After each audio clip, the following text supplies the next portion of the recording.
Do you think Stoicism is cool and hip and trendy? Do you want to do daily Stoic habits that would make your life so much better and easier? Well, you're in luck because today's episode, we're going to be talking about why Stoicism. This is the Existential Stoic podcast. I'm Randy. That's Danny. What's going on, Danny? What's up, Randy?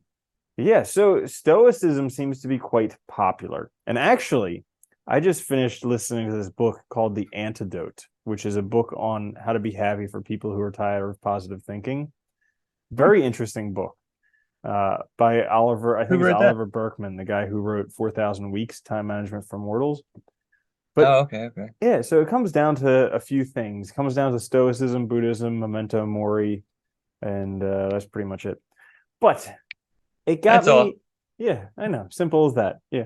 But it got me actively reading Stoicism on a regular basis again.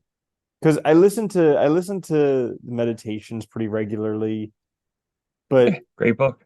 but doing it every day just helps remind me every day that I'm going to have these situations. So, Danny, let me ask Yeah. you, why Stoicism? Why Stoicism? I will say that just a comment to what you said there too. Like, I think that's a good idea reading like meditations every day. I mean, he wrote pretty much often. I mean, I think every day, more or less, right? I don't know if we have Yeah. all of that He's got survived, but 12 books and they're yeah, pretty in depth. that's what I mean. I think, we look back at these past thinkers, whether you're into Stoicism or any kind of philosophy or anything like that, like it could be Taoism, Buddhism, whatever. You look back and you see that they were committed to practicing these things. It wasn't just like it wasn't just a hobby of theirs. Like I go meditate, here and there or whatever when I have time. It was something they were truly committed to and believed in. And I think they were concerned with the exact same things we were concerned with, right? Having a good life, being happy, dealing with stresses, anxiety, and the world around you, just being human. So I think to answer your question, why Stoicism is, you know, again, I think like you could go to other ones as well, but Stoicism is great because it can give you answers and it can show you kind of tools and practices that can help you, kind of just live a better life and calm down and see the world differently and get perspective on things. That I think it's hard because like society tries to convince us all this stuff matters so much, and in reality, it really doesn't. Mhm. And by focusing on that stuff, we forget about ourselves. And so I think it's important to kind of reflect on your own life and figure out, what is right for you because you only get this one shot. Yeah. And one thing that I always hear you saying, like, think rationally and stuff like that. And the Stoics were very interested in thinking rationally as well, because they're like, hey, we're like a bag of flesh that's gonna die. And the Pretty only thing that much, we yeah. have is really a rational thinking. And so how can we make the most of that and not be deceived? And so, like, part of that is just the dichotomy of control. Like, this thing smacks me upside all over the place. How literally every time I'm discontented, it's because I'm trying to control something that I have no control over. Yeah. Yeah. And there's a reason why like so many books have been written on it because it's really interesting. It's super like a super simple concept and yet surprisingly difficult for all of us. And even for the Stoics, because they had to work at it. It's not like they just wrote these things down, they were masters at it. Like they worked at their whole lives. I mean, Marcus Aurelius, I think I like meditation because it's such a good example of somebody who has these principles, but clearly is struggling to live up to them day in and day out and remember them. Mhm. Right? Like Yeah. we've talked about so many times, like when you face a problem, it's like you have all these tools, but they're just not available when in the moment. It's Yep. like that's when you forget all the stuff right? Yeah. Yeah. Yeah. And so, like, Stoicism has definitely caught on over the past few years. And I think because there's this, the kind of like the, actually, I remember the first time I ever heard about Stoicism, or at least consciously, Oh was, yeah? yeah, back Tim Ferriss's book, The 4 Hour Work Week, I think came out in like 2008 or something like that. And I guess maybe it was Seneca or something like that, where he was talking about, like, if you're afraid of going broke every day or every year for a few days, live in that situation. So like live on barely any money, scant fare, all this different stuff.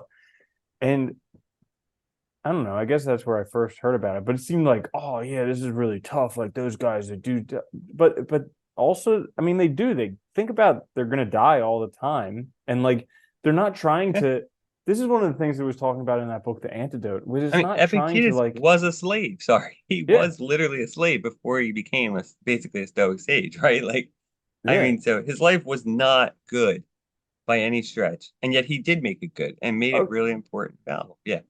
I mean, this is Epictetus was crazy because wasn't it his master who broke his leg Yes. and he was saying to his master, he's like, "You're going to break my leg if you keep doing that." And then he broke his leg and he's like, "You broke my leg." And it's like, how can you say that stuff with just like just this stoic, like, "You're gonna break my leg if you keep that up." Nope, you broke my leg. That's the image everybody has, right? Like the stiff upper lip, like not reacting to things. And obviously, whether that happened or not accurately, but that Hmm. did happen, He did break his leg and he was like, but he eventually, he got to a point in his life where emperors were coming to see him. I mean, Hmm. that's crazy when you think about it, right? A slave. But I Hmm. think I did want to say, I forgot to say back to your point about rationality, like for the Stoics, they thought like eudaimonia, the flourishing life, was how the Greeks thought of like the good life, right? Like you want to achieve the flourishing life or eudaimonia. And the Stoics thought the only thing you needed to do then for that, the necessary sufficient condition was virtue. You had to become virtuous, which means going back to rationality, basically becoming rational or being a fully rational being where reason kind of like works effectively with all other parts of your body and you are rational, right? You're in control of yourself. Going back to that Hmm. dichotomy of control. So I Yeah. think like that's a big part of it, but it's hard to do because we're people, right? There's lots of things that affect our responses to things, our reactions. We have, unconscious motivations, fears, biological mechanisms, and then society around us, and all of that kind of, you know, gets in the way of us just living our best life. Yeah. And they also talk a lot about the nature of things, like how things unroll due to their nature, and how if we are not in accord with that, we're just not in accord with nature, which is basically living wrong. And so it's Yeah. kind of just this whole thing where like, if you just think about whatever problems you have, like because I listen to this stuff pretty regularly, and there's always a problem that I'm up to, and I'm always like super frustrated. And then I listened to something along these lines here, and I was like, oh wait, I'm just fighting reality. I'm fighting nature. I'm fighting the way things are. And it's just like, oh, okay, let's go back to just recognizing this is how things are.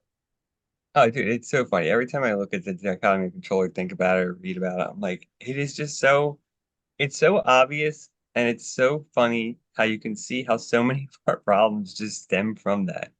Like, and, from this, like, trying to make things what they aren't or being mad at things for the way they are when we had no control of that anyway.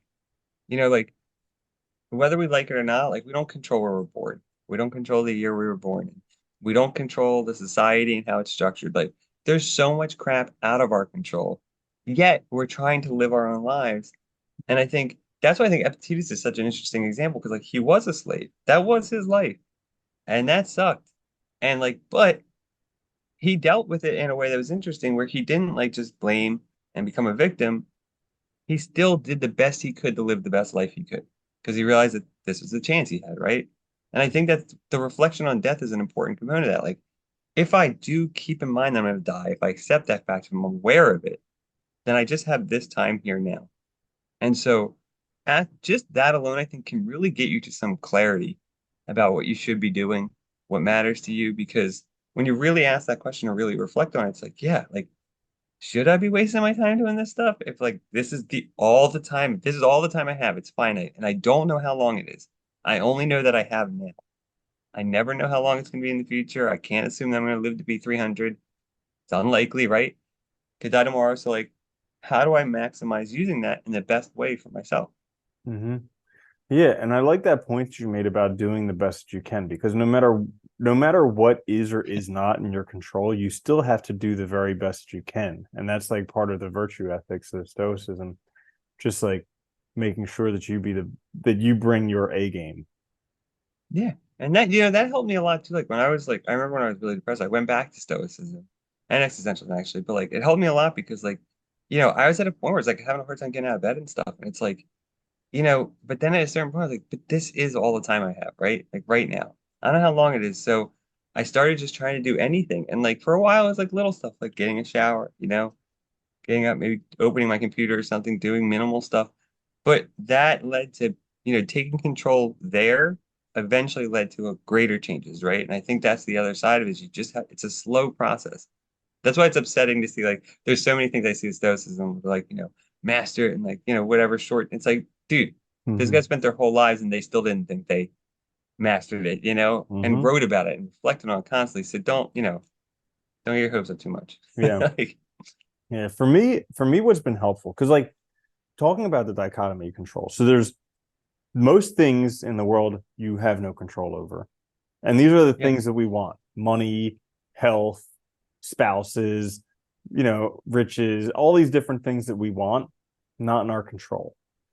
But there are a few things that are within our control, and usually we don't control these. So our judgments, That's not what we focus on. yeah, our Yeah. judgments, our decisions, and our actions. Those are really the only things that we control. So this is something that I've been kind of going through whenever I'm coming up in facing an obstacle, because generally the obstacle is one of these things that's not in my control. I want to have control over, and so like I look, okay, well, I can't control that thing, but I can control my decisions, my judgments, and my actions. So I take a look at all three of those, like my judgments. Okay, I'm making up this story that if I don't have this thing, it's bad. But that's not the objective Right. truth. That's just So how you think a about it, judgment right? that I Yeah. have. Yeah. So, Yeah. okay, well, let's try changing that. And then decisions. What decisions have I or have I not made that have affected me having this thing that I want?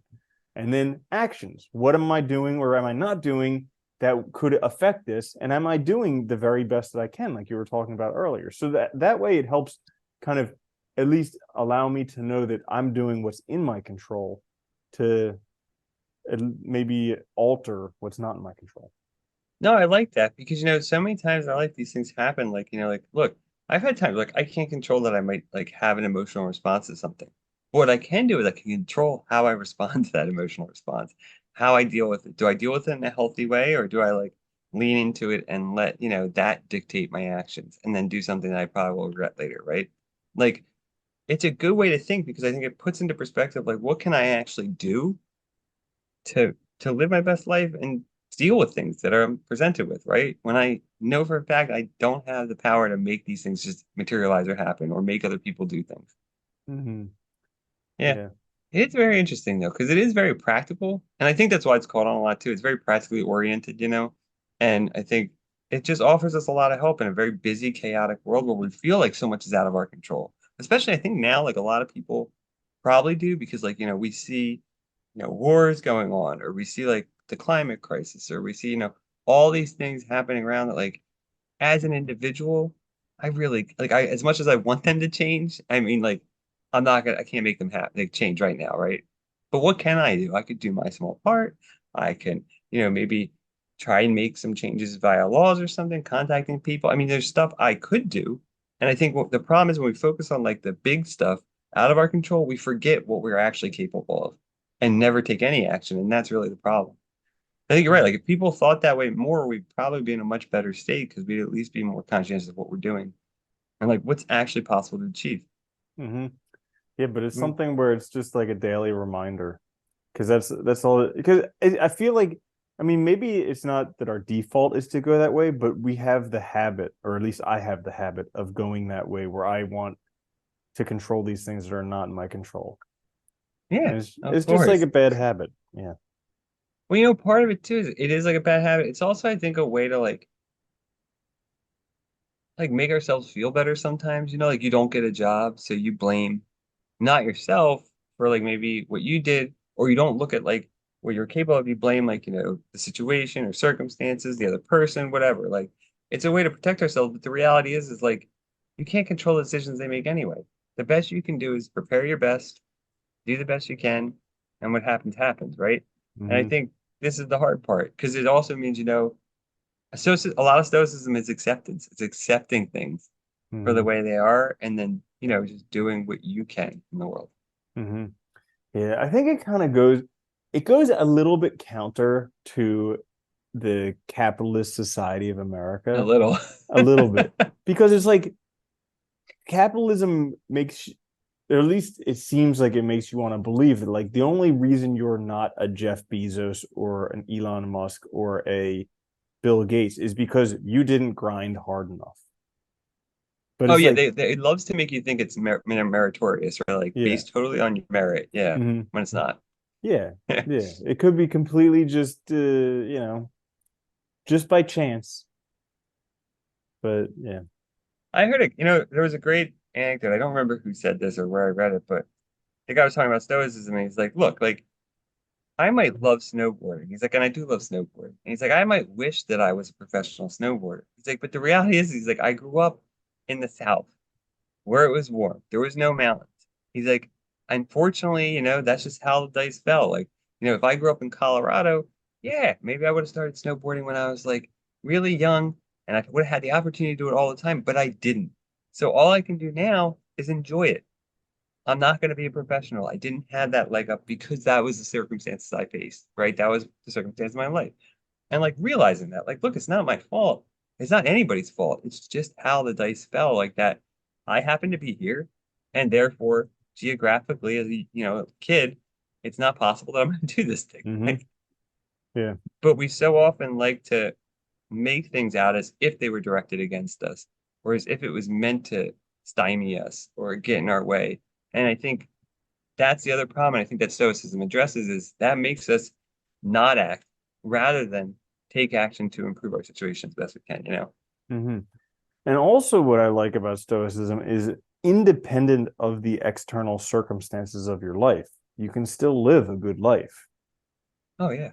Yeah. Yeah. Well, all the good life is for Stoicism is being a good person. It's that virtue, developing Hmm. virtue. So anybody, and that's the one thing I do like about them is like you look at other ancients like Aristotle. Aristotle, his flourishing life was a little bit more exclusive because you had to have other stuff. Like he did think you needed wealth and things like that. Whereas the Stoics thought, no, all you need to do is be a good person. Anybody can do that. Therefore, even a slave like Epictetus, right? Anybody has that potential. And so therefore anyone can live a good life and a flourishing life. And it doesn't matter about all these external things like money and stuff because they can obviously be helpful tools, but they're not valuable in themselves and they're not a means to that end, a good life. Hmm. Yeah. It's interesting. Yep. So there, answered nicest succinctly. Why Yeah. Stoicism? Why Yeah. stoicism? Check Now it you out. know. Yeah. Now you know. So if you did enjoy that episode, like, share, subscribe. Check us out later in the week. This is the Existential Stoic Podcast. I'm Randy. That's Danny. I'll see you later, Danny. Later, Andy.